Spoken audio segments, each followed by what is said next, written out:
പ്രിയപ്പെട്ട ഒരു Idukki diamonds YouTube ചാനലിലേക്ക് എല്ലാവർക്കും സ്വാഗതം. ഇന്ന് ഞാൻ പരിചയപ്പെടുന്ന ഒരു ടോണിക്കാണ്. എൻ്റെ കൃഷിയുടെ ആശാനായ പ്രവീൺ ചേട്ടൻ ഉണ്ടാക്കി തന്നൊരു ടോണിക്കാണ്.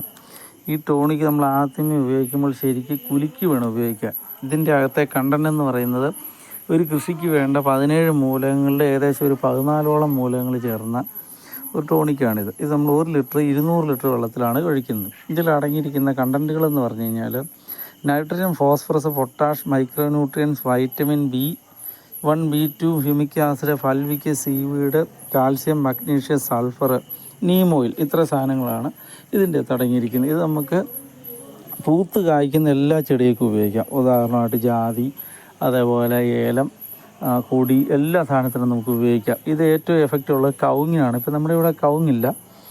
കവുങ്ങിനടിച്ചതിന് ശേഷം നമുക്ക് അടയ്ക്കായ്ക്ക് അതേപോലെ നല്ല മുഴുപ്പുണ്ടാകുന്നുണ്ട്. അതേപോലെ ജാതിക്ക് അടിച്ചതിന് ശേഷം ജാതിയുടെ കായ നല്ല രീതിയിൽ മുഴുത്തായിട്ട് കിട്ടുന്നുണ്ട്. എൻ്റെ ഇവിടെ നേരത്തെ കിട്ടിക്കൊണ്ടിരുന്ന ജാതിക്കാന്ന് പറഞ്ഞാൽ 10-12 ഗ്രാം ഉള്ളതായിരുന്നു. ഇപ്പോൾ കിട്ടുന്ന 100 ഗ്രാം വരെ ഉള്ള ഇന്തോനേഷ്യൻ ജാതി എന്ന് പറഞ്ഞൊരു വെറൈറ്റി ഇനത്തിന് നമുക്ക് കായ ഉണ്ടായിട്ടുണ്ട്. അതേപോലെ ധാരാളം ചിമ്പടിക്കാനും അതേപോലെ ചര ഉണ്ടാകാനും ഏലത്തിന് ഒഴിക്കുന്നത് നല്ലതാണ്. ഇത് ഉപയോഗിക്കുന്നതിന് മുമ്പ് നമ്മൾ ശ്രദ്ധിക്കേണ്ട ഒരു കാര്യം എന്ന് പറഞ്ഞാൽ നമ്മുടെ മണ്ണിലെ pH റെഡിയായിരിക്കണം. മണ്ണിലെ pH റെഡിയാണ്, ചെടിയുടെ pH റെഡിയാണ്. ചെടിയുടെ pH റെഡിയാകാൻ നമ്മൾ ജിലേറ്റഡ് കാൽസ്യം ഉപയോഗിച്ചാൽ മതി. അതേപോലെ മണ്ണിൻ്റെ pH റെഡിയാകാൻ വേണ്ടിയിട്ട് ഞാനിവിടെ കുമ്മായപ്പൊടി ഉപയോഗിക്കാറില്ല. പകരം ഡോളോമേറ്റും പച്ചക്കക്കായുമാണ് ഉപയോഗിക്കുന്നത്.